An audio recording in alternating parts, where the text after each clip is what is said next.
Good. So, good morning, everyone. Thank you for joining us for this first RCCP2 eConversation series lecture or conversation. We are hoping to cover a few tools and platforms today that might be of use to you in your research, which you may not be aware of.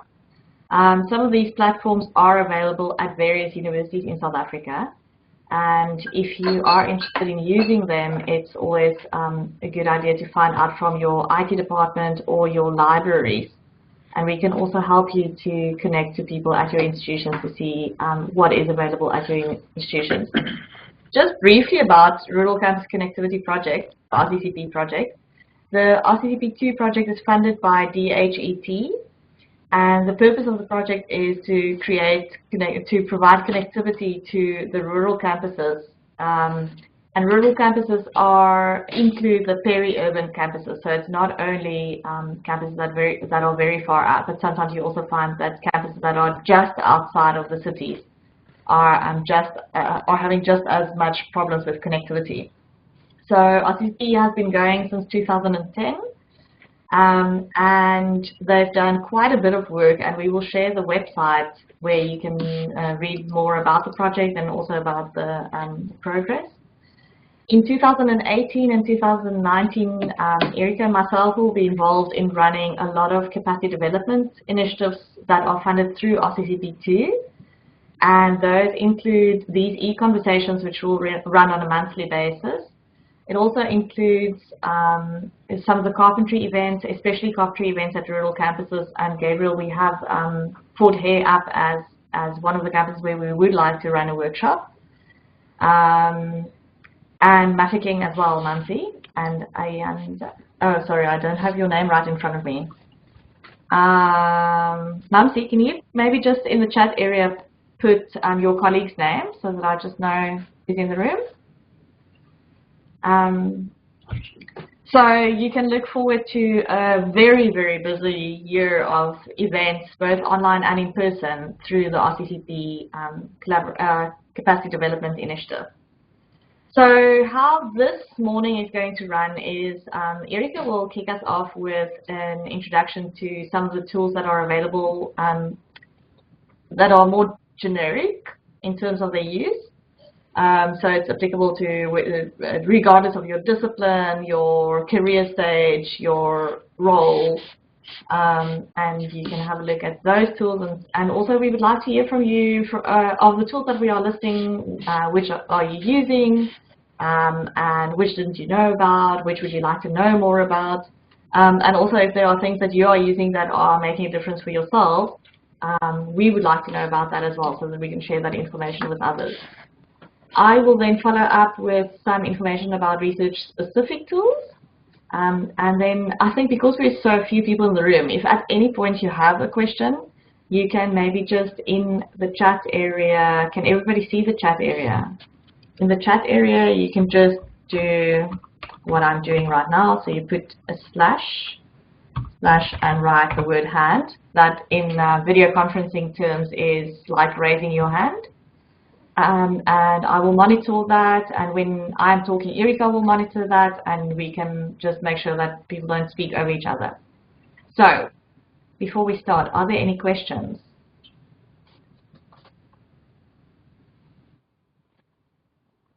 And I think what we can do is just to make sure that you can still hear us, if we do ask a question that the answer is no to, can you just in the chat area put no, or can you just unmute your microphones and say no, just so that we know that you are still there and that you can still hear us, because at this point in time I can't see anyone else's faces. I can only see Erika's face.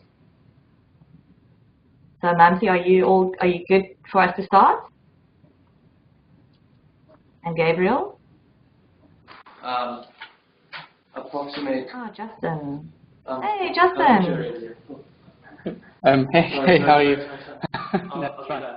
Yeah. Good. Sorry for the logging in pin. I didn't know about the pin on the room. I'm glad to see you here. Yeah, no, that's cool. No worries. The other thing that we can do, sorry, I've just briefly introduced the Rural Campus Connectivity Project and how we're going to run the session. We're very, very few people in the room, as you can see. We have Mamsi and Ayanzina at Northwest University Mafeking campus, and we have Gabriel at Fort Hare, and then Justin at UKZN, and myself and Erika. So I think because we're so few people, we can just introduce it, like everyone can just say where they are, where they're from, what they do, and then we can move on. By chance, everyone in the room are software carpentry trained instructors. Every one of you have gone through instructor training. So that's quite interesting. So let's maybe start with Justin, since you came in fresh. Can you tell people who you are, where you're from, what you do? That's cool.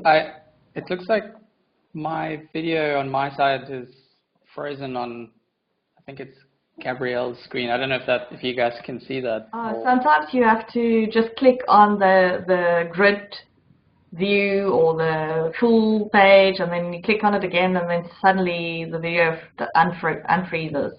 But we can see you and we can hear you. And Gabriel, yeah. Okay. No, we're all good. All right. So I'm lecturing now at UKZN in fluid dynamics. So I'm part of the civil engineering unit here. Yeah, that's a quick introduction. Nice. Mamsi? The mute sign. Can you hear me now? Yeah, we can hear you. Yes, speaking is Mamsi, currently from Northwest University Mafeking campus. A PhD candidate, hashtag lecture technician, and I deal mostly with bioinformatics. And my colleague will introduce himself. Okay, good morning everyone. I am Anyongbinra Yoshino. I am a doctoral student at Northwest University Mafeking campus. In which discipline, Anelda? Biology. Excellent, thanks. Gabriel?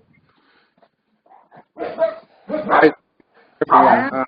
I'm Gabriel from the University of Fort Hare. I just recently completed my PhD in information science. And mainly I deal with quantitative data analysis. Thanks, Gabriel. Erika? Hi, can everyone hear me clearly?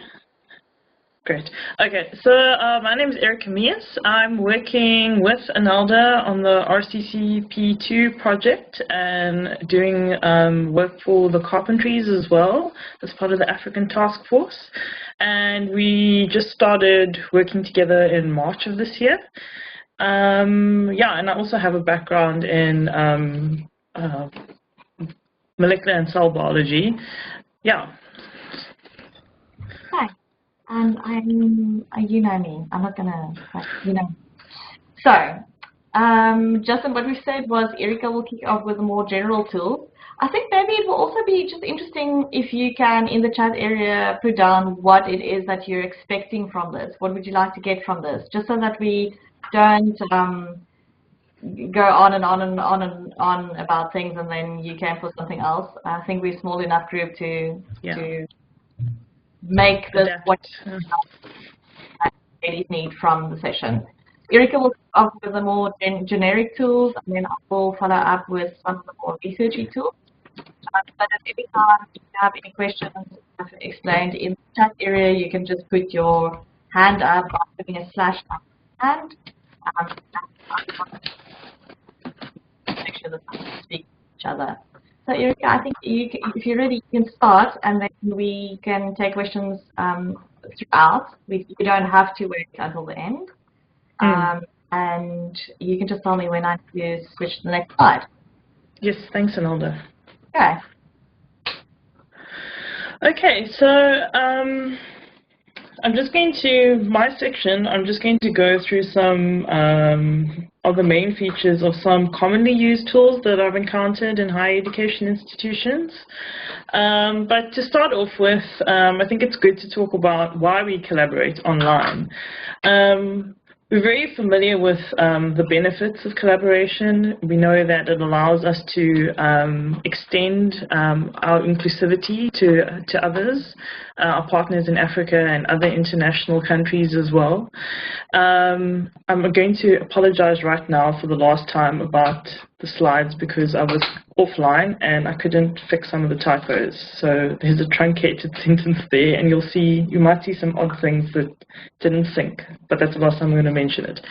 Okay, and the great thing about many of the online collaboration tools is that they allow for really good documentation of who's contributed what to information that you're working on collaboratively. It facilitates national and international collaboration.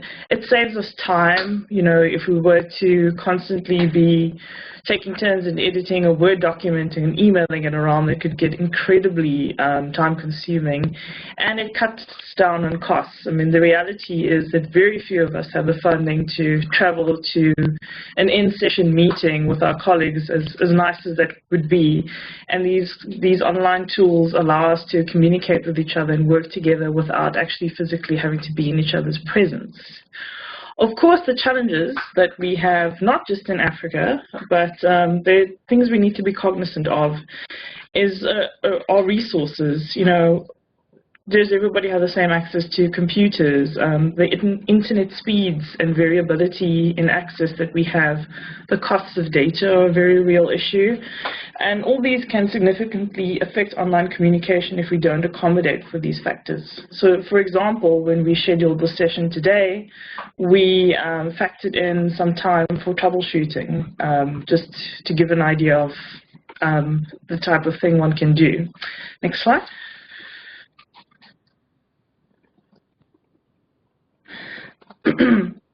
Okay, so onto general purpose virtual platforms.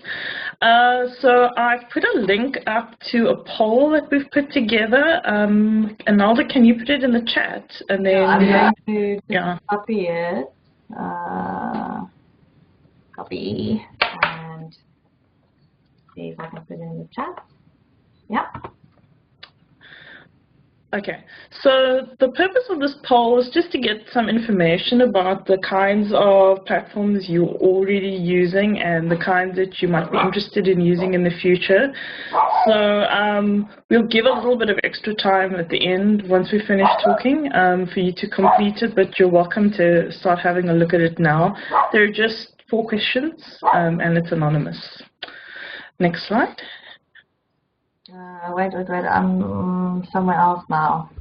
No worries. Sorry, I've clicked on the link to the poll and now I've lost the slide. Oh, there we go. Okay. Can everybody see the link to the poll in the chat? If you can't, then you can just send us a message as well. But we will give some time for that at the end. Okay. So, collaborative documentation tools. Now, there are 4 really commonly used ones that I've encountered that I know people have used quite extensively, well, people who are my colleagues, just to qualify that. And those are Google Drive, Dropbox, OneNote, as part of the OneDrive package that you get with Microsoft and Office 365, and Etherpads, which we are all used to using because we're all a part of the Carpentries community.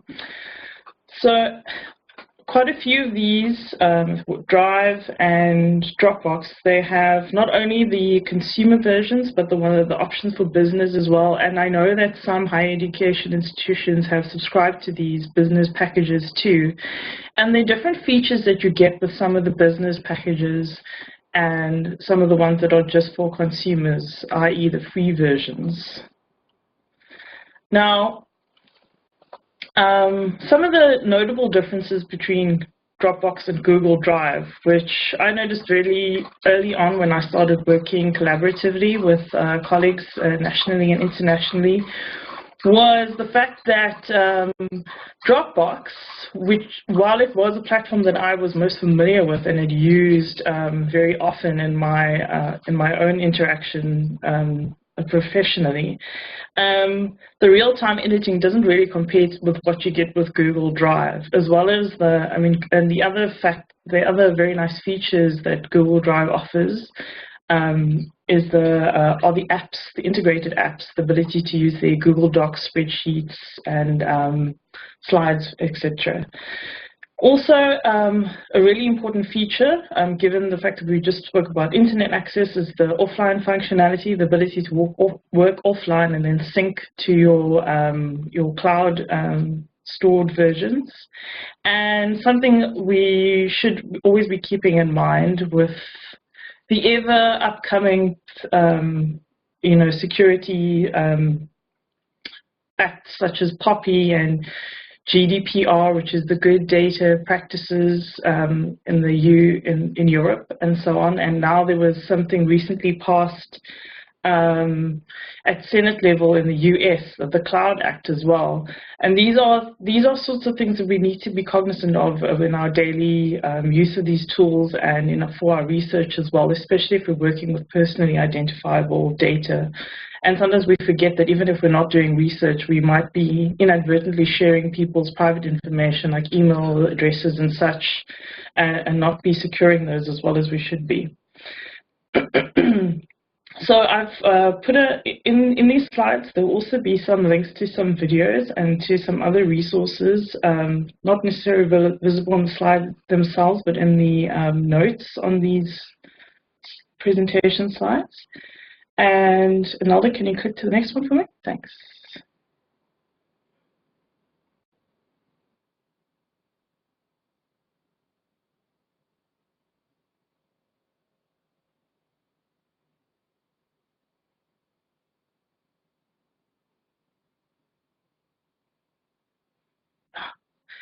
Okay, so the Etherpad. Now, the Etherpad is an example of free and open source software, not source.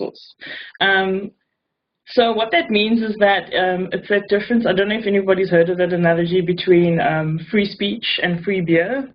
This is free beer. It's genuinely free. The code that is supplied to you is the same as the one that you see on the cloud service. There are no differences. And I think that analogy between what is free speech and free beer.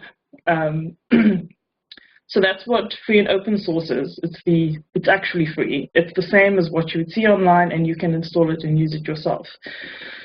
So it's relatively easy to install on your own server. I say relatively, but that of course depends on the capacity that you have in terms of the kind of IT support.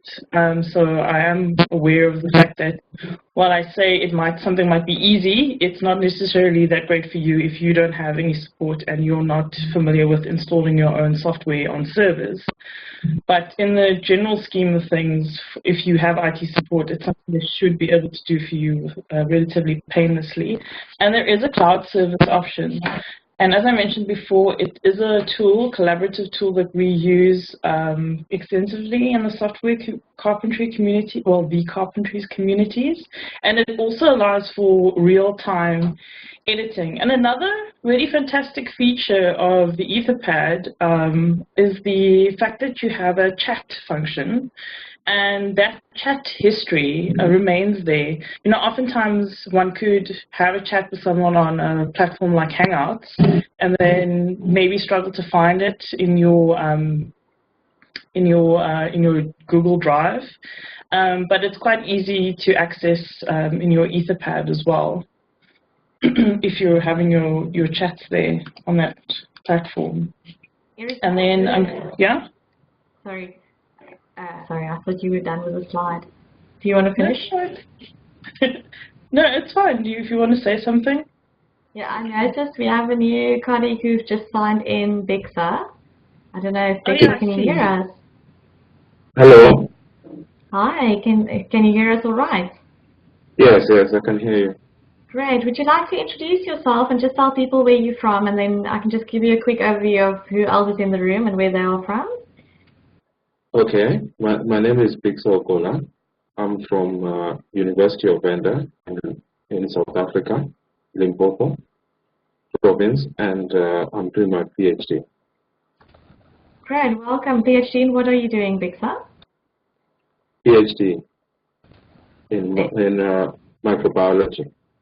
Oh, wonderful. Okay, so you have a colleague in the room who's also in microbiology and biology.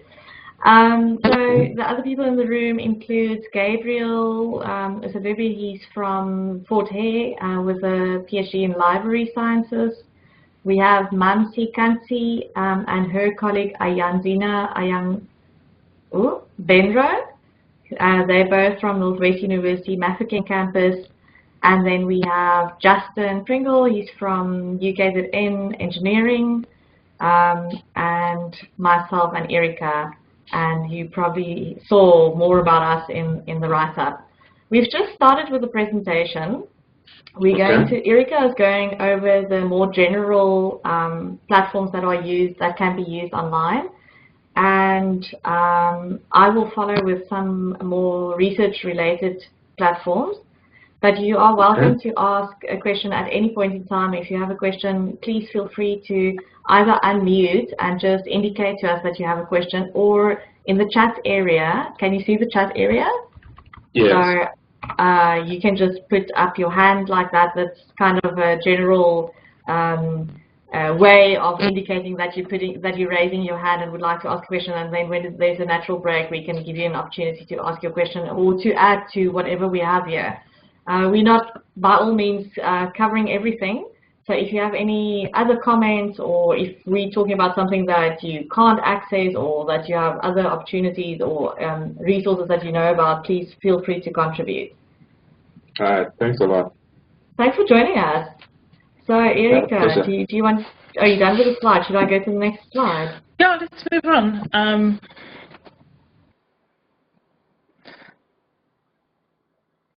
Can I just ask a question? Is Bixa also from the carpentries community?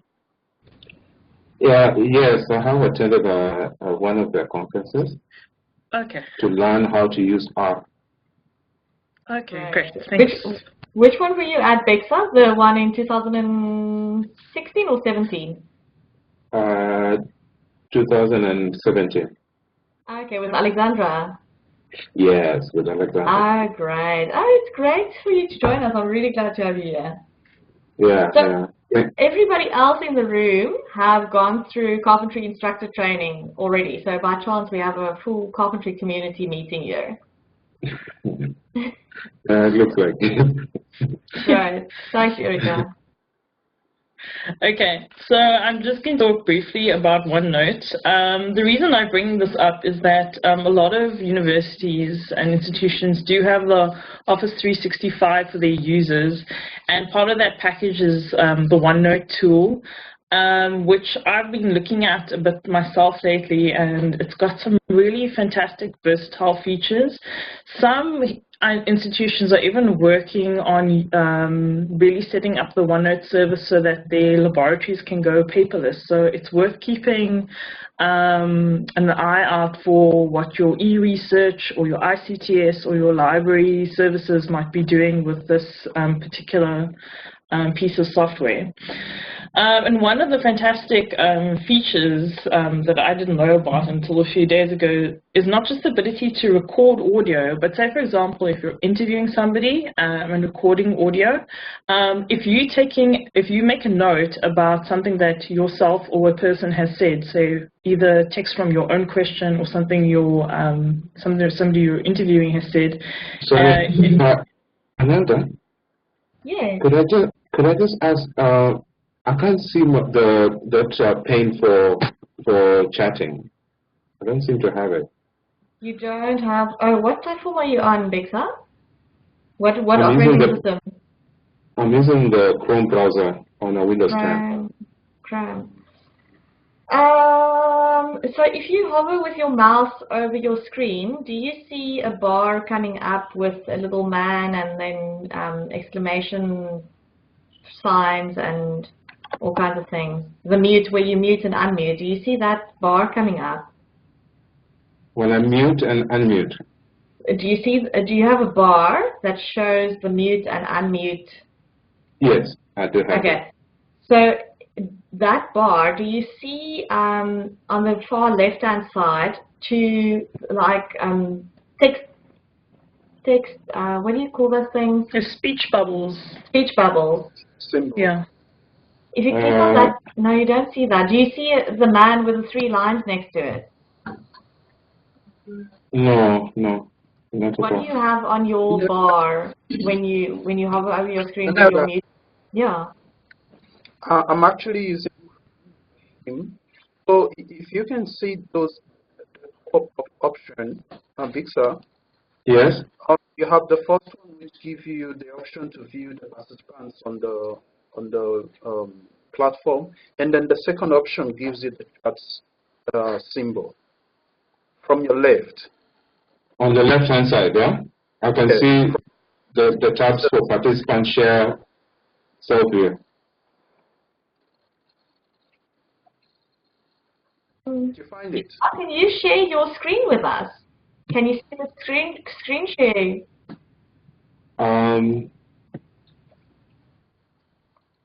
It's 3 blocks with a play symbol in.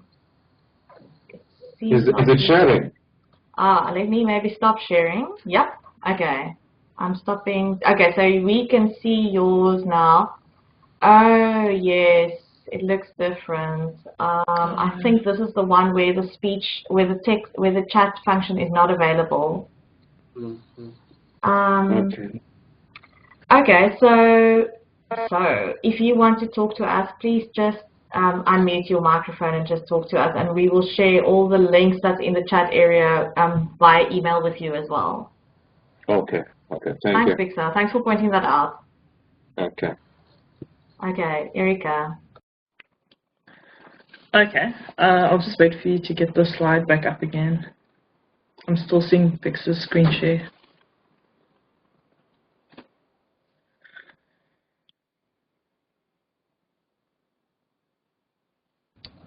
Is that? Okay. Thank you. So yeah, yes, back to that feature I was talking about. So if when you're busy in recording audio in real time with another person, and you're busy taking notes, if you are taking those notes in OneNote as the person is speaking, later on when you want to get to a certain point in your recording, all you have to do is click on that note that you've taken, and it will actually jump to the frame of where the person was talking. So it's a real-time tagging that you're able to do, and it's extremely user-friendly. It's a really great feature. And now you can link your raw data files, and it apparently even has the ability to record handwritten notes now, which is not a feature I've tested out yet. It's just something I've read about. So that's really worth looking into to see if you've got access to it as an Office 365 or Windows user at your institution. I've also put a link to the Jupyter Notebooks. It's not something I'm confident talking about, and maybe if you've got questions, Anelda can talk about it a bit more, but it's really more for programmers. I have used it once myself, and the new features are also really quite great, but I've put the link into the speaker notes section of this presentation as well, in case that's something useful that you might want to start using yourself. So, unsurprisingly, selecting an online collaborative documentation tool is always going to be based on what your needs are, your personal needs and those of your collaborators. And it really pays off to find something that's really fit for purpose, for what you need it for, and to take into consideration whether you're doing personal communication or for research communication, the level of security that you need. It may be something that's not of great concern to you given the nature of what you're talking about, but for some things it might be of concern. Okay, so we'll move on to virtual meetings. Now this is exactly what we're doing right now, having a virtual meeting or conversation. And it's quite, the subheading here is now, what does your university have to offer and what's really available? And why we've particularly paid mention to that is that the platform that we're using today, video, is a video conferencing platform that's supported by TENET. And in the slide, there's a link to the TENET pages where you can find out if your institution is a qualifying organization. Now, for example, BEXA, I'm sorry, I can't recall which organization that you're at, but for a lot of other participants, like Gabriel and Mumsy, who've taken part in other online sessions we've had this week, we were actually able to get them set up with a video account, and so that they could use a desktop application. And that's something that quite a few people have not known that they have the ability to have installed for themselves, because their institution is actually a partner member. And one of the reasons why it's video is worth mentioning is that, I'm not quite sure if I'm using the right terminology here, but the bandwidth is 0 rated. So it's not going to affect the bandwidth traffic at your university if you use video. I'm not sure if I'm using the correct text speak. Anelda, you can correct me. But that was one of the reasons why it was pointed out to me to use when I was at the University of Cape Town, when I was working there 2 years ago. So some of the education institutions have also got Skype for Business for some of their departments, so that's also something to look into. I know it's not necessarily rolled out at every department, but some departments may have agreements with their ICTS to have Skype for Business. And then another one worth mentioning, as people who are involved in carpentries will probably have seen that Zoom has become quite a popular video conferencing platform. One thing to note, though, in addition to this 0 rating of the bandwidth, is that if you need to record a conference or conversation that you're having with one of these platforms, video, as far as I know, is the only one that if you are a qualifying institution and you have administrative access or you request for it, you can record your video content, and it actually gets stored in the cloud service that TENET provides. So you get storage that they provide. Now, I know for a fact that if you were to record via Zoom, if you were to use the free service and you needed to record a session, you'd have to point it to your own storage.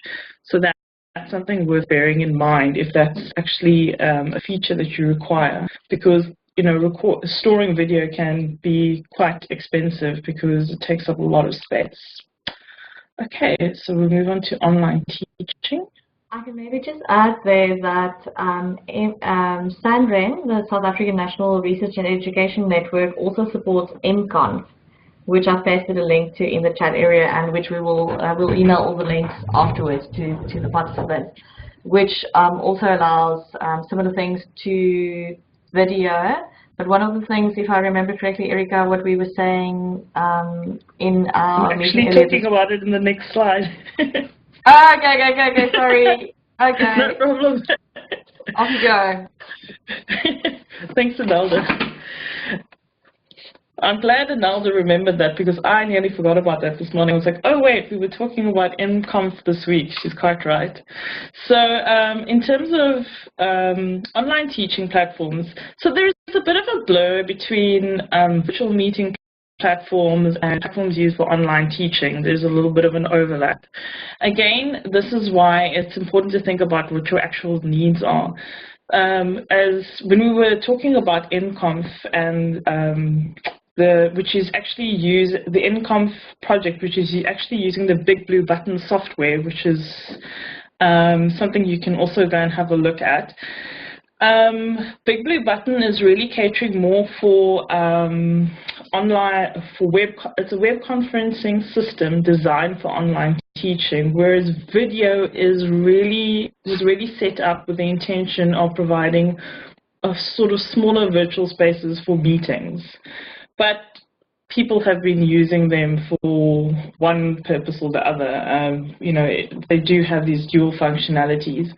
One of the very nice features about Big Blue Button, which is why I think the eConf project has used the software, is that it has these virtual breakaway spaces. I think if I remember correctly, the presenter even has a pad on which they can draw in real time as well. And it's a very nice, clean, user-friendly interface for people who are not necessarily extremely tech-savvy but need to do online teaching. Yeah. So the link to that project is in the speaker notes on the slide, which you'll have once we share it with you. And then I also just want to, is there something you want to add about that, Anelda? No, Mamsi says Justin has a hand up. Okay, Justin. No, sorry, I didn't have a hand up. There was someone at my door. Oh, no problem. Okay, thanks, Mamsi. Okay, so the other online teaching tool that I need to mention is Adobe Connect. Some lecture theatres at your institution might have used Adobe Connect set up for lecture recording in those venues where they do record lectures. And it may, at some of your institutions, be integrated with your learning management system, which is, some of them are built on something called Sakai, which has been renamed various things, and it's called Vula at UCT and WITS-E at WITS University. So those are worth looking into. Often if it's a feature that you really need to use for whatever stage in your research or collaboration, you can contact the person and say, can you please give me an account for this, because often they're multi-user licenses for platforms like Adobe Connect. And then the last one I'm going to talk about, because it's free and open source, it's fast, as they say, is the OBS project, which is also something I've quite new. Now, the OBS project, I only know about using it really when you need to record yourself giving a lecture. It's really something that's quite easy to install yourself, and then you can use this open source software to actually sit in your room and record your lecture. And you can also use it to live broadcast onto YouTube and Vimeo, which is quite a nice feature. I'm not sure how live broadcasting works with Adobe Connect and Big Blue Button. Yeah. And you can also, with OBS project, mic your guests if you are having a sort of more interactive lecture recording session. So those might be something worth looking into for yourself. So just reiterating, it comes down to needs. What's the technical level of the person that needs to use the online teaching platform? That's going to determine the accessibility of the user interface design and the user friendliness, and what kind of space and storage you have as well, bearing that in mind for when you're recording such content. Okay, so project management tools. So I'm just going to talk about this very briefly, because personally, while I have engaged in quite a bit of project management myself, I think the only official tool I've really used, and it's been perfect for my needs, is Trello. It's something we use quite extensively in our team. And if you've ever been involved in organizing a carpentry event, you've probably been exposed to it as well. It's extremely flexible, it's extremely user-friendly, novice-friendly. I don't think there's a limit to the number of boards you can have for your various projects. And the really great thing about Trello that I like is that it facilitates communication within the board. You can tag somebody and have a conversation within a note about a particular task in a project, instead of taking that conversation to email and talking back and forth over email. It will all be contained under a particular note in a particular project, which is really nice. So I think most of us are aware that the MS Office suite does have project management tools. I don't know what the costs of those are, but if you are needing something that's really a bit more for quite detailed projects, I did find something called 2Plan, which is an open source alternative.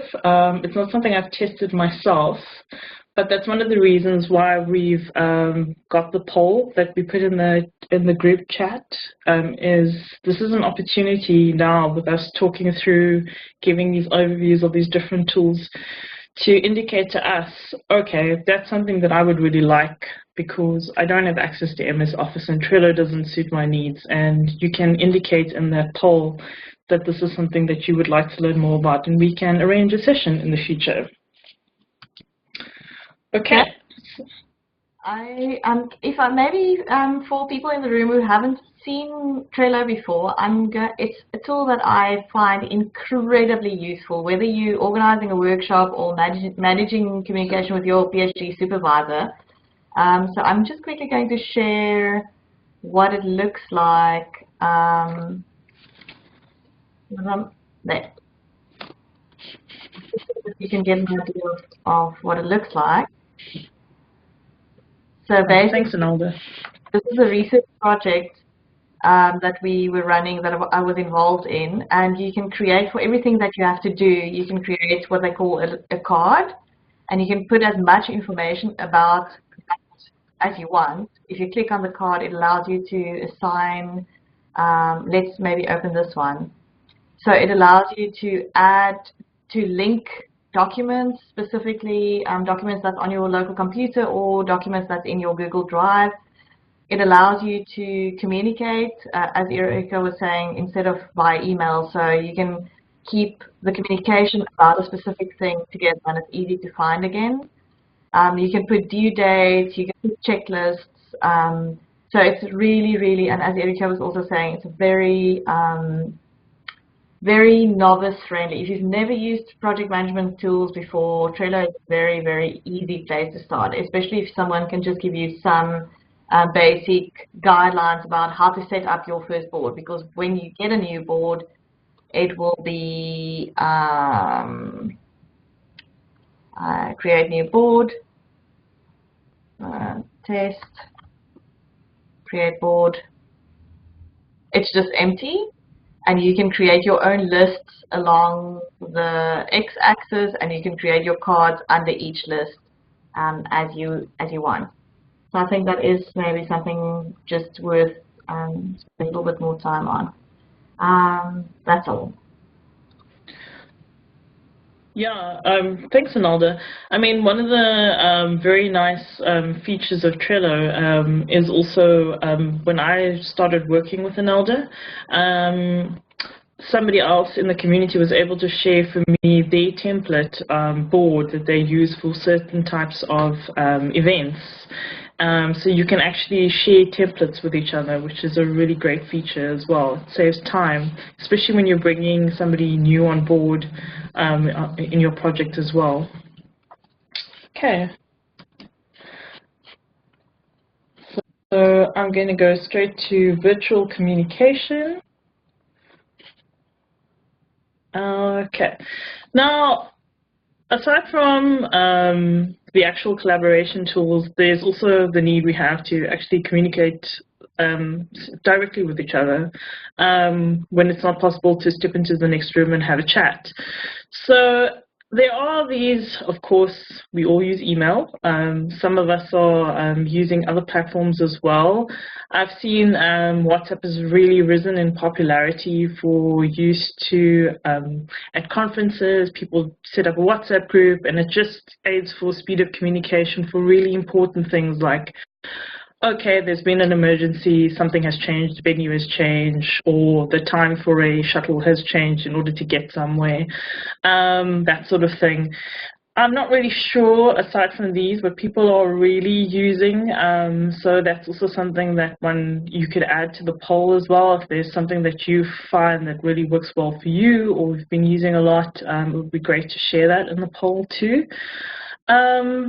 So this slide really relates to what I want to say about best practices and etiquette.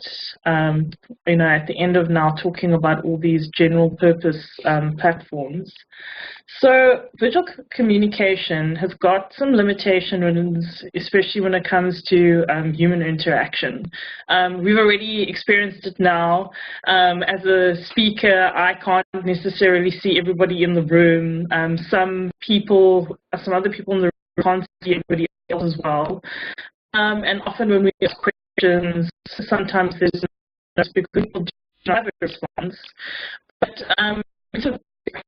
and etiquette, it's very nice to do some guidelines on how to engage. Like Anelda did right at the beginning. She said, like, Erika? Yeah? You're breaking up. Is Erika breaking up for everyone, or is it just for me? Breaking up for you, Justin? Yeah, I'm also here. Breaking up for me. Yeah, breaking up. Oh, Me, but it seems to be fluctuating a bit because it seems fine now. Let's see if it's better now. It seems better. Okay, go for it, Erika. Okay, I'll talk a little bit slower so that it would be easy to catch me if it starts breaking up again. So the best practices for virtual and etiquette for virtual communications, as well as the use of the other online platforms, are quite important. Now, I couldn't link to, I was busy trying to put a link to the carpentry's code of conduct. Many of you might have noticed that when we set up an Etherpad, it's already included in the top first, I think it's on the 5th line or something from the top. And having these codes of conduct about how we communicate with each other and are really, really useful to set those guidelines and to make sure that, especially when there are quite a few of us that are not too familiar with each other, that there is no inadvertently, inadvertent offences made due to generalizations and other unintended actions. So a code of conduct is maybe something worth considering if collaboration is something that you engage in quite regularly with people who are not necessarily familiar with each other, or just as a general rule. I don't know how many people and if many institutions really have regulations or guidelines about codes of conduct. It's worth seeing what your institution says about that.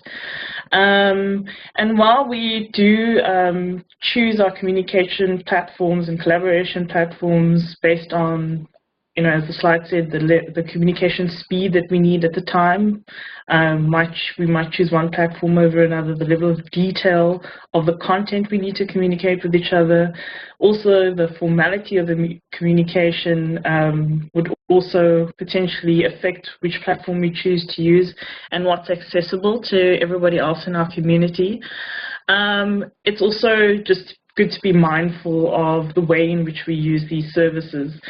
So one of the really fantastic examples of that I've seen in another community was the use of a Slack channel for a meeting room. And it would never have occurred to me that one could use a Slack channel to have a weekly meeting. But it all depends on how one approaches this. And somebody takes the initiative to be a moderator for the discussion, sets the agenda, shares it, calls up each topic. If they see that one of the nice features about Slack is that as somebody is typing, it shows you that somebody is about to send a comment, and you can pause and say, okay, while we're on this particular subject, I'm not going to conclude yet because I can see that Anelda still has something she would like to say, so we'll give her a few minutes. And that way you don't have this back and forth communication inadvertently jumping to the next topic before somebody else has had a chance to say what they would like to say. So even something as simple as a text-based meeting, texting to each other on a platform like Slack can work extremely well if you've set up guidelines. We've all seen the way instructors have used software carpentry pads, with the way they've put in. They've already provided sections for where people would need to answer, so that people are not going to different lines and writing in different places, so that they can aggregate their answers and feedback in particular areas on the pad. And this just requires a little bit of forethought and planning before you actually start your session. And it's one of the things that I know Anelda and I are going to be working on, is some formal documentation about best practices and some etiquette around communication as well.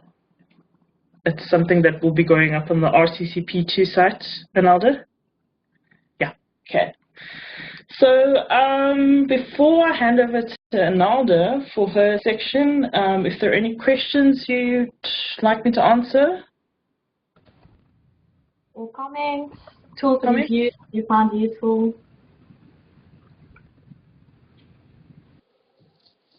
Justin? I just, on the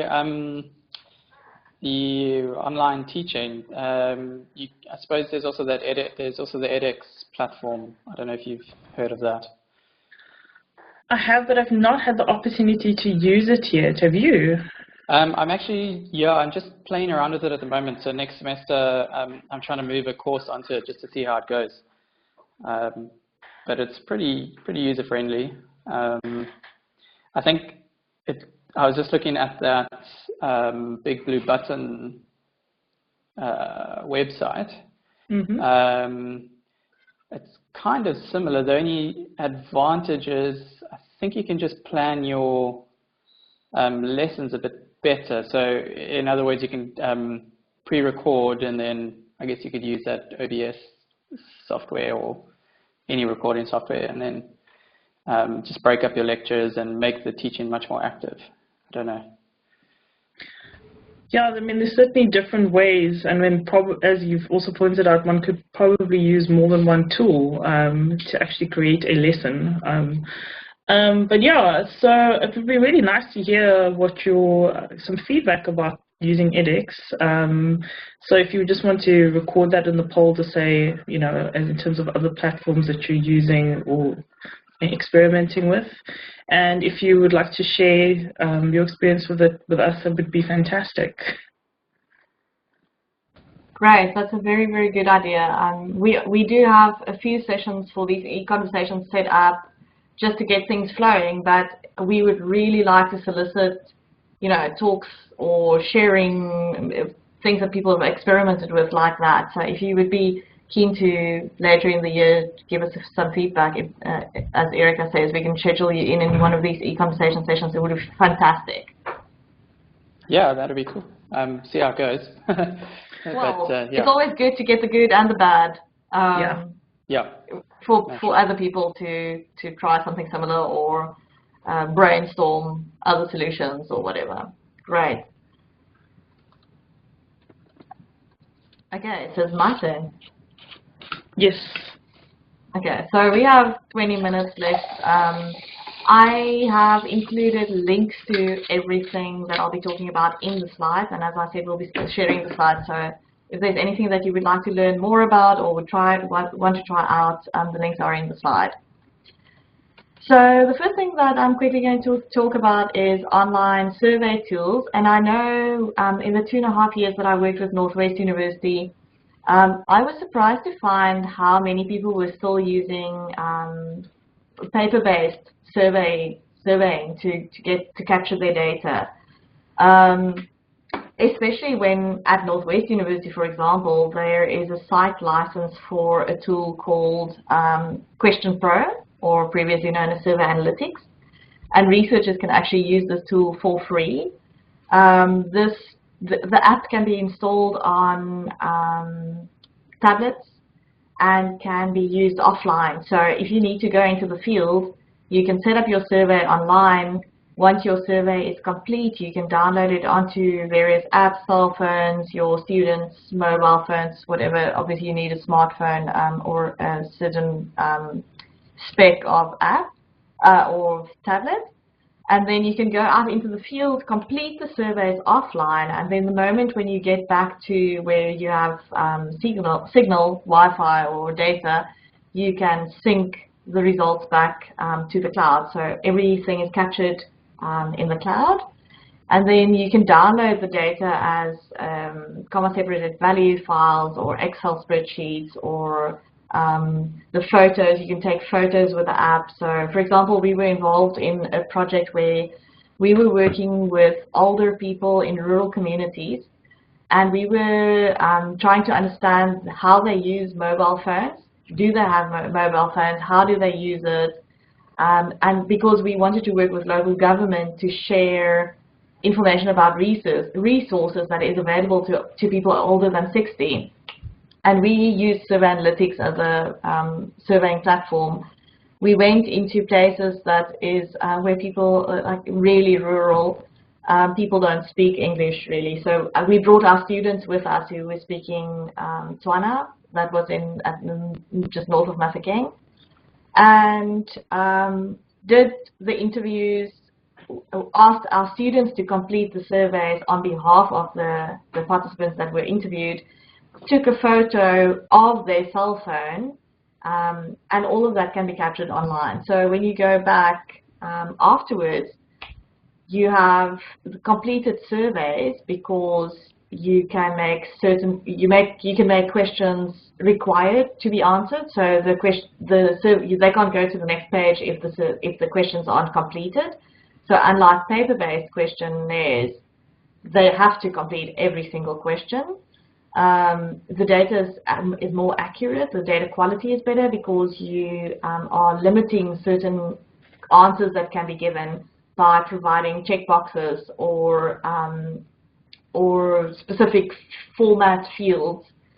And also there's no human error when data is captured from paper, maybe handwriting that wasn't neat enough or typos as you capture the data from the paper. And also you can restrict questions. Well, you can do that on paper as well, but there's really a lot of pros in using this online questionnaires. So I know some universities have access to SurveyMonkey. Sometimes those licenses are available within certain departments and not necessarily at institutional level. But sometimes there are licenses at an institutional level which hardly anyone knows about. So it's really worth your while to ask your ICT, your IT department, or your library, or even sometimes your research office, whether there are licenses available for survey tools. We also use Google Forms quite a bit. That's free, but it has limited power. What's really nice about Google Forms is the results are captured in a Google spreadsheet. So you can do your analysis straight from there. You can export it to have, so for example, we use this for our carpentry workshops all the time as a registration form. And so you can download that form and create a participant list straight from there and so forth. Oops, what am I doing? Sorry. So I think the one thing that I've learned when I was involved in this project with the older people was it's really worth your while to spend the time up front to develop your questionnaire properly. Make sure that when you have conditionals where if someone answers yes in this question, that it automatically goes to the next section that is relevant to that, and to have someone just going through the questionnaire, someone who wasn't involved in putting the questionnaire up online beforehand, so that you make sure that the questionnaire flows properly and that all the questions are actually in the right sequence. Once you have your questionnaire online, you can share it, you can reuse it. There's really a lot of collaboration that can happen, and for yourself in the future to reuse some of the questions that you've had, import some of the questions into a new survey, and so forth. I think one of the most interesting projects that I was involved in just recently is we are working with the Software Sustainability Institute in the UK to understand what the demographics are and what the situation is of people who work in research but who develop software as researchers, not necessarily software developers, but as part of PhD projects, or they were trained as a physicist, and now they're doing software development and so forth. And the guy who was doing the survey development was amazing. I was absolutely fascinated by the process that he followed. He was working with people in several countries. Each of these countries had several of the same questions, so questions that were the same across all countries, and then there were questions that were country specific. And all of this was captured in comma separate value files, so the questions as well as the potential answers were captured in comma separate value files and stored on GitHub, so that we could have a version history of how the questionnaires have evolved. And then he wrote a script to import that comma separate value files into Lime surveys. He was using Lime surveys, which means the development didn't happen in the web interface of the survey platform, but the development actually happened very much like you would write a software, a script, a piece of code.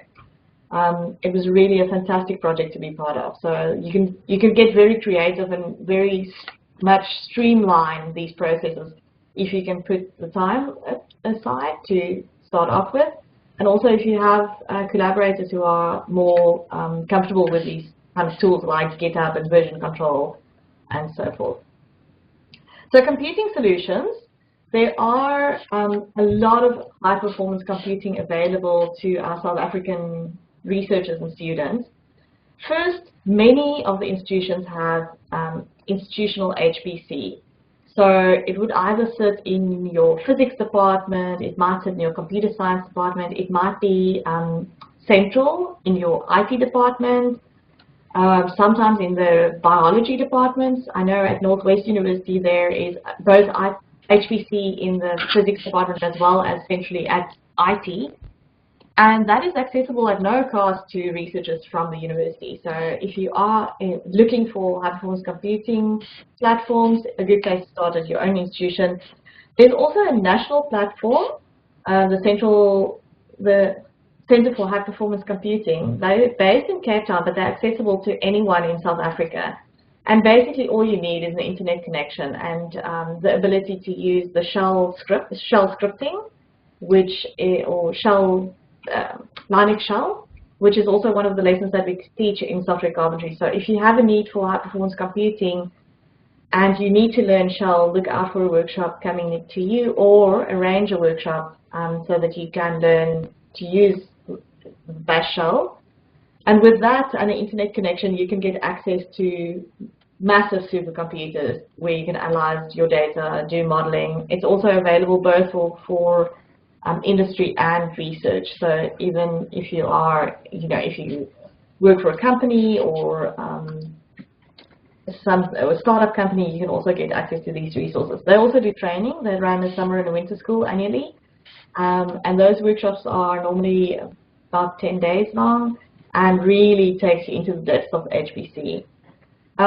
There's Amazon Web Services, which is a cloud-based computing platforms that you can use. So you can both get access to computing power or to software. And I'm going to speak about software on the cloud in the next slide. But for now, if you are looking for a place to model your data or to do some computation and your laptop or your desktop or your institution can't help you, it's really worth your while to go and look on Amazon Web Services. There are some free options. There are some really low-cost options which maybe can be paid out of a research grant. And also I find that both Amazon and Microsoft Azure are very open to giving grants for a specific research project. If you need 3 months of computing, go and speak to Microsoft. We have local South African representatives, and they would be very open to negotiate what is possible for free. Other international platforms which we've also had people get access to is, like, for example, the Open Science Grid in the USA. There are a lot of opportunities for people to get access to computing platforms, not only in South Africa but also abroad. So I think there is no reason why anyone in South Africa should say, I can't do this research because I don't have the right computer. These platforms are available. Most of them are for free or at very low cost. As long as your internet connection is stable, you should be able to access that. The next slide is about software as a service, and that might be a term that's not that everyone isn't that familiar with. But basically, what this is that someone installed software that is useful to a researcher, for example, on a computer, on a server in their institution or at their organization, and they've made that software available via online. So I'm clicking here on CoCalc, and in CoCalc, for example, you have access to tools for mathematical calculations, for statistics and data science. That's the natural language toolkit. There's document authoring, LaTeX, Markdown, and general purpose computing, Python, and all kinds of programming environments. And you can get access to this for free if you don't have that much space and storage need. You can get access to this for teaching, for collaboration, for research projects. So really, this is something that I actually just learned about in a recent discussion session in the carpentries. And I thought it was just something that really seems worth sharing, because especially if you have an older laptop where you can't install programming softwares or specific new tools, or you just don't have enough resources on your laptop or desktop computer to play around with things, this is a really, really nice tool to be aware of. Also, you can get access to RStudio, as Erika was saying, Jupyter, which includes now R, Python, and other languages. And so, again, I would like to just confirm and urge you not to be restricted by what you have on your desk at work in terms of what you can do as a researcher, as a student, as a lecturer.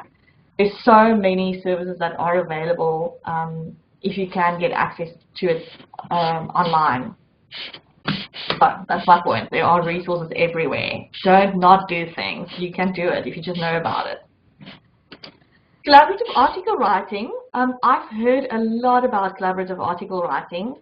And last year, I actually, for the first time, really engaged in trying to write an academic paper for a journal together. I do a lot of co-authoring of blogs and non-academic writing pieces, but I've never really collaborated on an academic paper via any of these collaborative writing tools.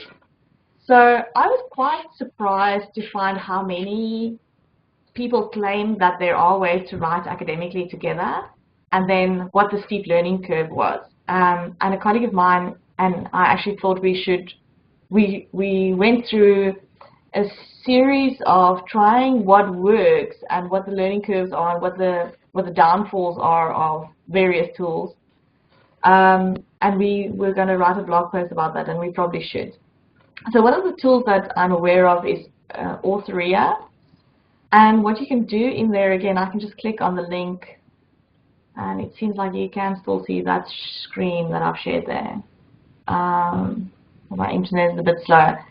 But you can basically, in Authoria, create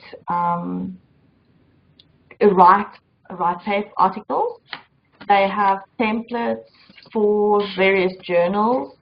They can host your data. They allow to have a history view, so track changes. You can get direct digital object identifiers for your writing. You can directly submit from where you are writing in Authoria to. I'm highlighting things, and I guess my screen is too small for you to really see that. I don't know if that's bigger. But you can directly submit your paper from this online environment where you've written it to the journals where you want to publish. I'll quickly show you what we've been doing. What did we use? We used Overleaf.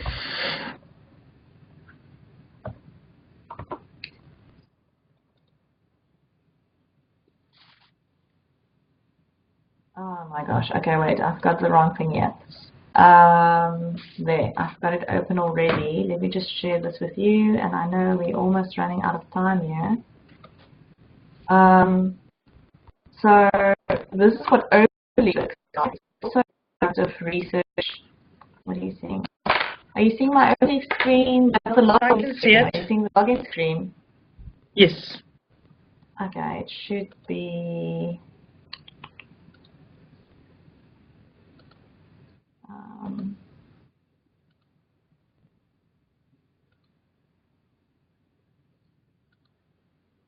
That one. That's showing the right thing. There we go, there we go. Okay. So this is a paper that a colleague of mine and I are working on together.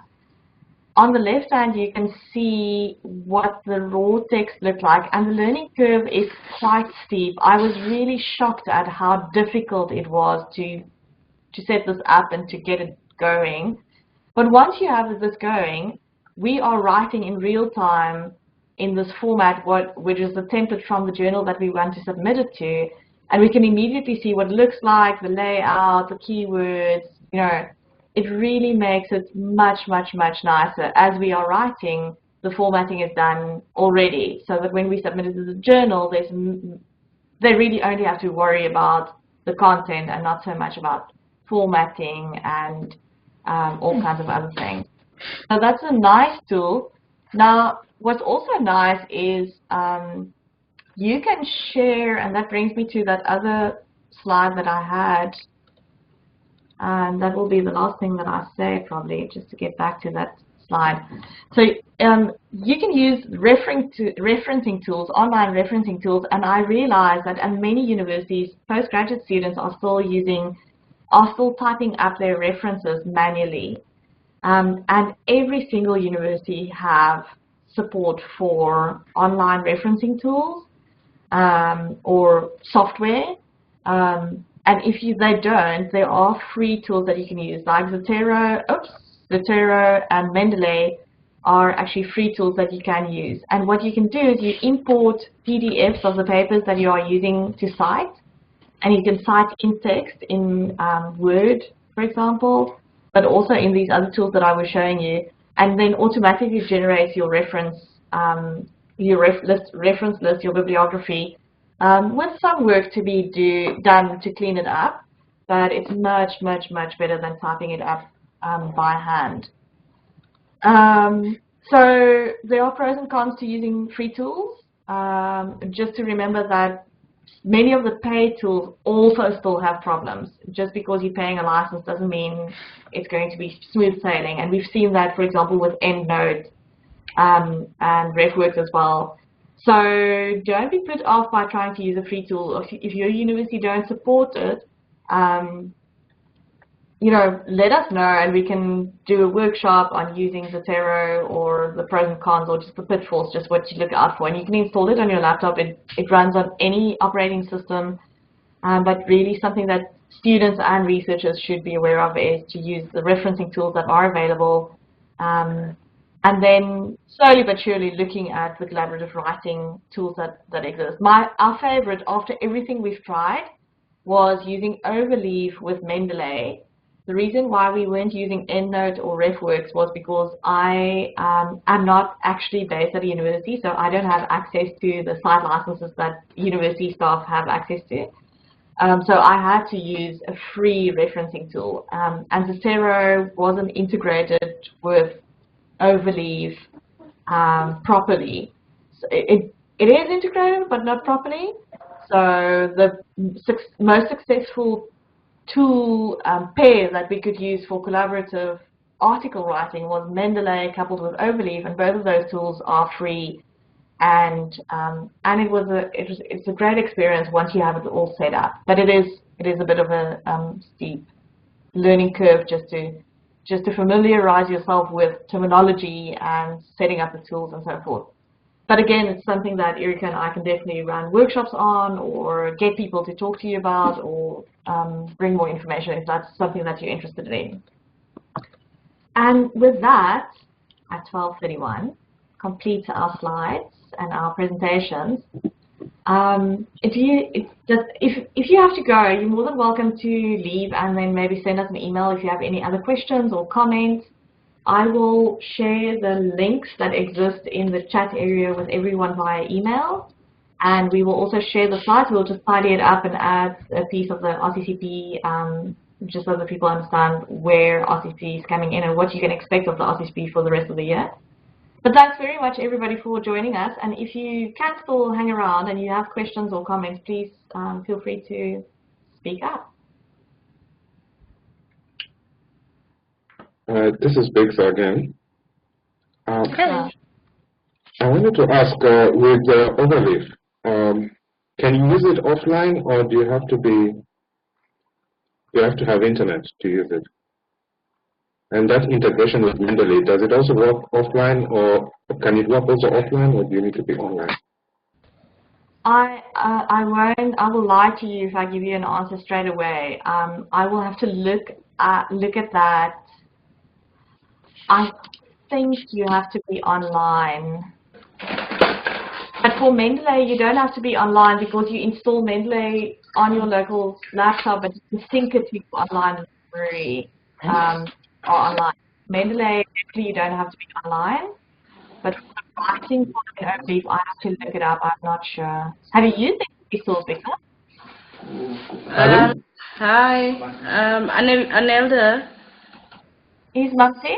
Yeah, when you're using a Mendeley and EndNotes, when you do your references, you need to download them while you're online. But when you work, you don't need to be online to do that. You can still work on your documents when you're offline for both of them. Yeah, that's right. Thank you very much for the referencing tools. Yes, yes. Very good point. So you have to get your data online. Your publications, whatever, get it from your university library system online. But when you're working on the document, you don't have to be online to be using them. Very, very good point. So in that case, you might have to go for using EndNote with Word or something else that you can use offline if Overleaf isn't available offline. Thanks, Anelda. Thanks, Nancy. Thanks, Victor, for your question. Anything else?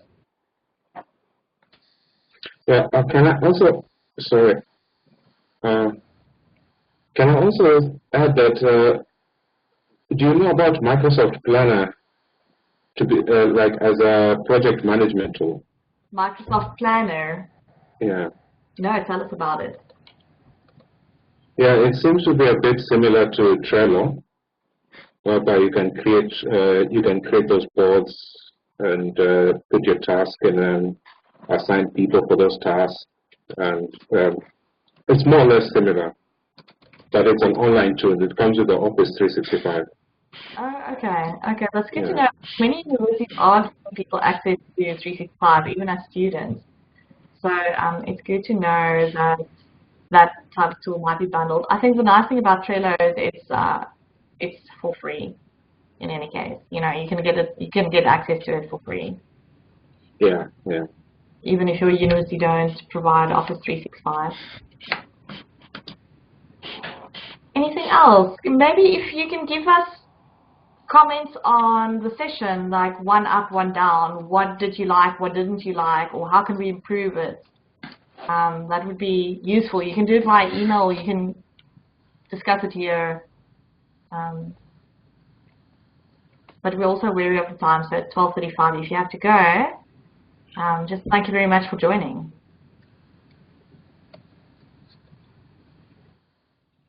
Okay, I just wanted to add, Erika, when you were talking about the commonly used tools, the general ones, I want to add OneDrive. OneDrive is also a very, very good platform. It's what I personally make use of, and I have a good experience using it. And I think it's one of the good tools that we could also make use of as well. I have 100 terabytes on OneDrive, and it works very, very well. Yes, sorry, I am aware of that. I think I did mention when I was talking about OneNote that it comes part of that package that a lot of people who have Office 365 do have, and I know that universities do often give the staff and students quite a huge amount of storage on there. I just didn't feel confident talking about it myself because I didn't actually use it when I had access to it. I was a serious Google Drive user. But yeah, thank you for mentioning that. I should possibly add it as an option to have more discussion about. You know, as part of the poll. But if you can add that as a request, if that's something you want to make a note of in the poll, that would be great. It's okay. Thank you. All right. So could I just ask also one last thing? Yeah. Yeah, sure. Could you recommend other word processors you could use apart from Word? Just say again. The word processors that you can use apart from Word. Do you have ever tried LibreOffice, the free open source tool? Okay, no, I haven't. I don't know. It sounded like it had like one of those steep learning curves. No. So LibreOffice is like Word, and it's the same package as the Microsoft Office package, but it's free and open source. It has not as many features. Some of the features are not as well developed. So I'm sorry that I haven't been looking you in the eye, but your faces are actually on the screen on this side. So you've been looking at the side of my face while I've been looking you in the eye, but not really. So I can tell you that I haven't used Microsoft for probably about, it will be 2 years coming up now in July. I haven't used Microsoft because I don't have Microsoft, because I have a Linux laptop, because my computer was consumed by viruses, and I decided not to go back to Windows, but to instead install Ubuntu Linux on my computer. And so I have, for the last 2 years, successfully used LibreOffice combined with Google Drive, Google Docs, both of them for free. I recently needed a little bit more space on my Google Drive. It was 293 Rand for 100 gigabytes for the year.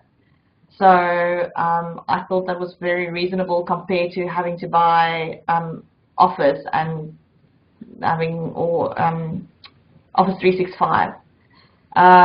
That's my case. Remember, I don't sit at a university, so as a researcher you might get more storage either on Google Drive or on OneDrive, as Gabriel was saying, through your institution. So I think you can very easily get away these days without having Microsoft Office, because there's LibreOffice and there is things like Google Drive, with all the associated tools, with presentation tools, the forms, the spreadsheet tools. So that's been my experience, and I work a lot with researchers. I don't sit in an academic environment, but even so, all the documents that you do in Google Drive, for example, you can export as Excel documents or Word documents if you do need to share it with someone who's not on Google Drive, or if you do need to share a standalone document.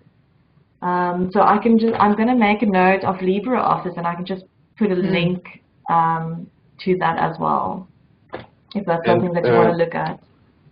Okay, and does it integrate with any citation manager,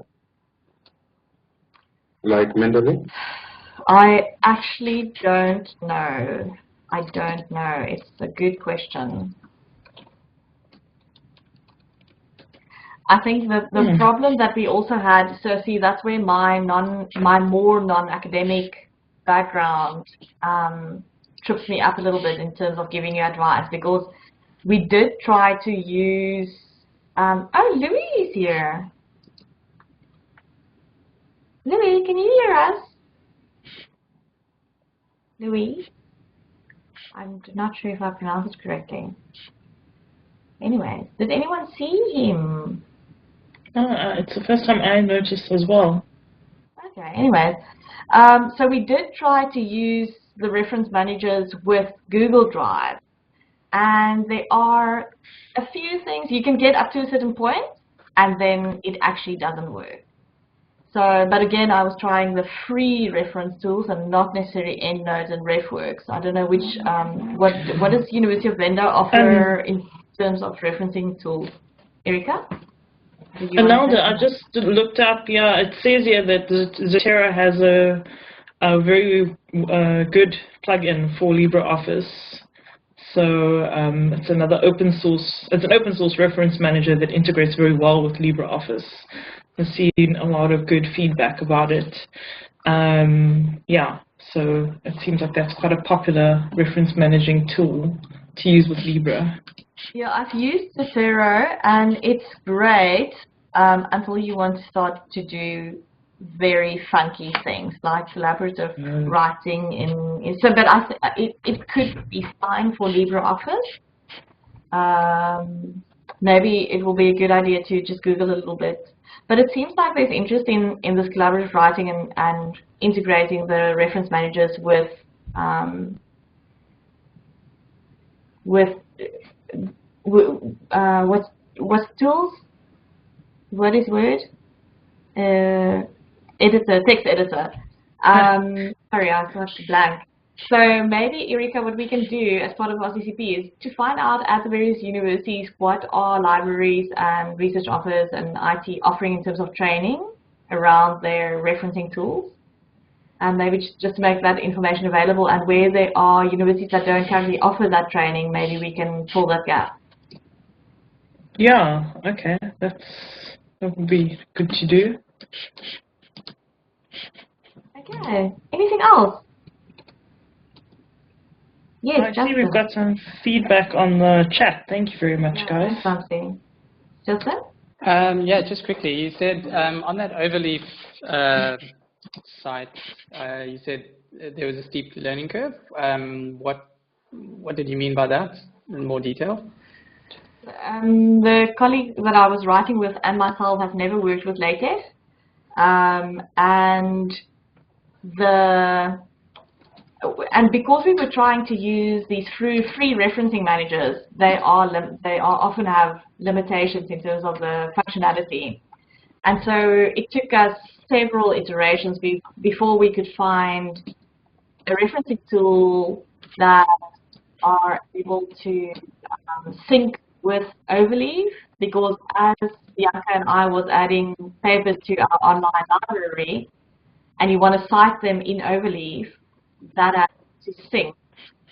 And that process seemed to not be working very well. In the end, what we found was even with Mendeley Overleaf, only to create the library of Mendeley are able to sync the library in Overleaf.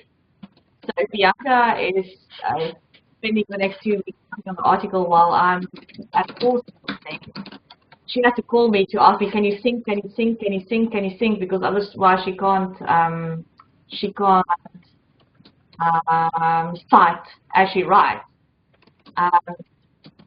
which we couldn't figure out until we figured out that that is actually a feature that's just not there. So that is how it works, not something that's broken. Also, the referencing style just took some time to figure out how do you get full name, how do you get names and dates versus a number, the referencing style. So it's because I think our profiles are less technical and more representative of most researchers in South Africa.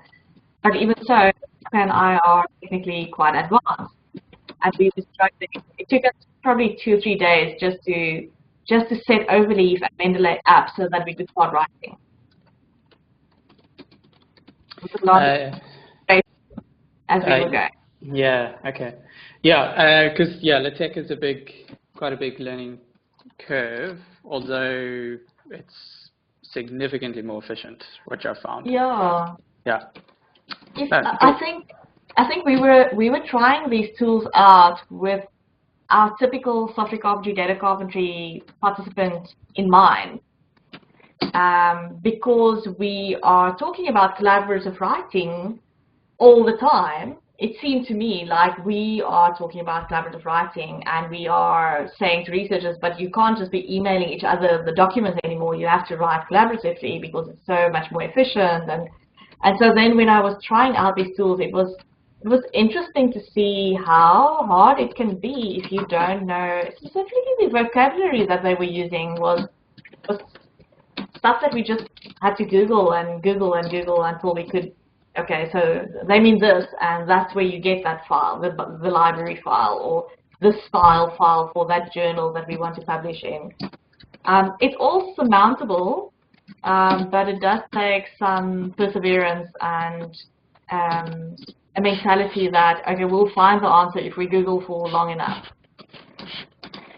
And it did help to have a colleague who sat with me and struggled through this together.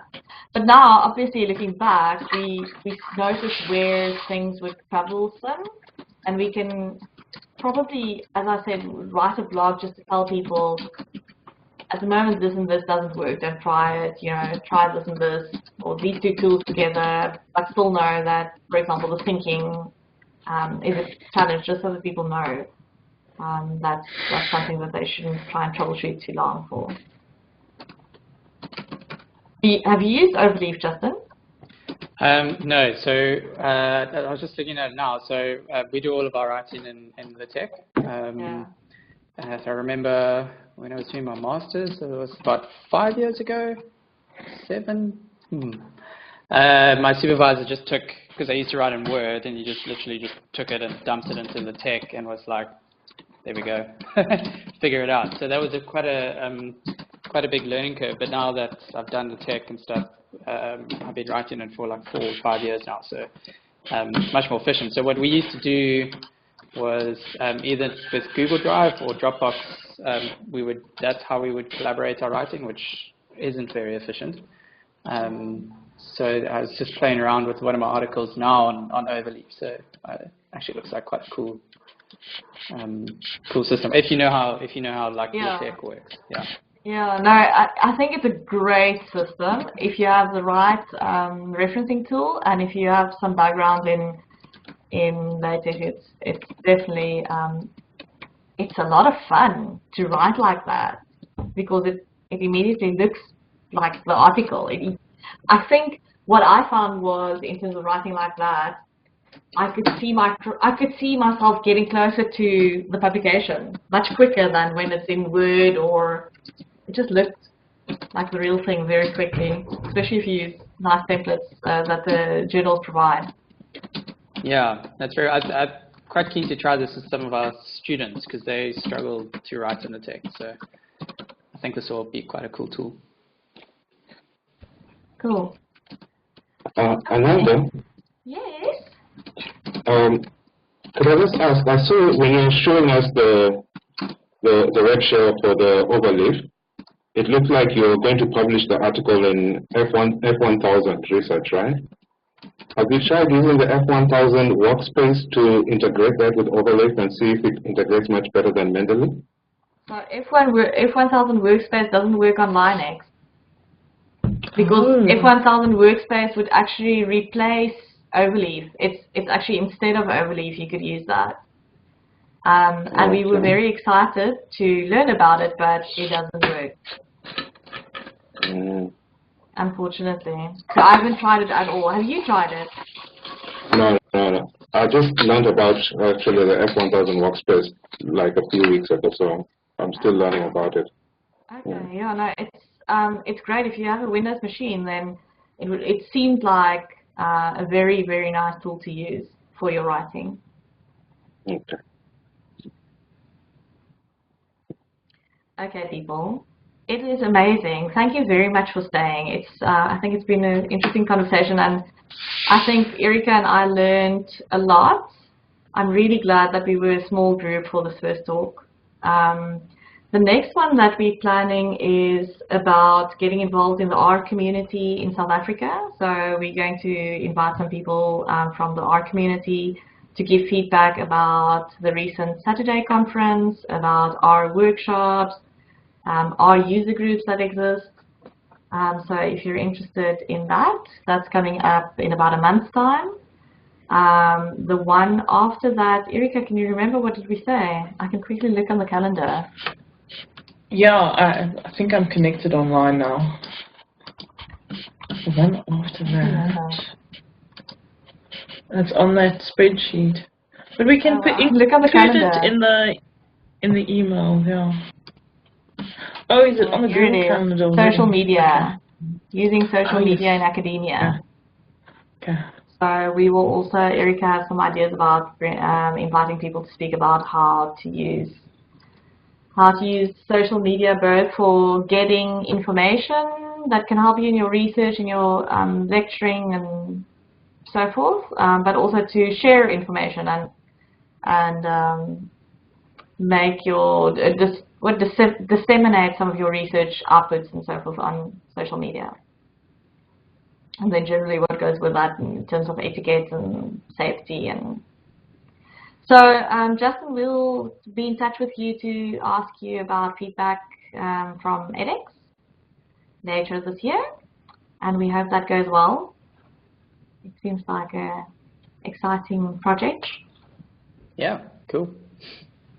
And then again, we'll share this Google form. It's a very, very short form. Just if you would like to see anything specifically being talked about in these sessions, we are very open. The purpose of RCCP again is to provide network connectivity to campuses beyond the metros, but also to provide researchers and lecturers who haven't been that connected with information about resources, communities, opportunities, and this eConversation series will run until March next year, and then we'll get a feeling for how it works, what people are getting out of it, what they would like to see, but we'll continue to invite people from anywhere in South Africa. And if you know of anyone who might benefit from joining us, they're more than welcome to join us. I think also as the year progresses, we'll learn much more about running these sessions online and using video and troubleshooting the technologies and all of that. So it should get better as we go along. Okay, thanks everyone. Thanks Erika. Thanks everyone. Bye. Have a lovely weekend. Bye.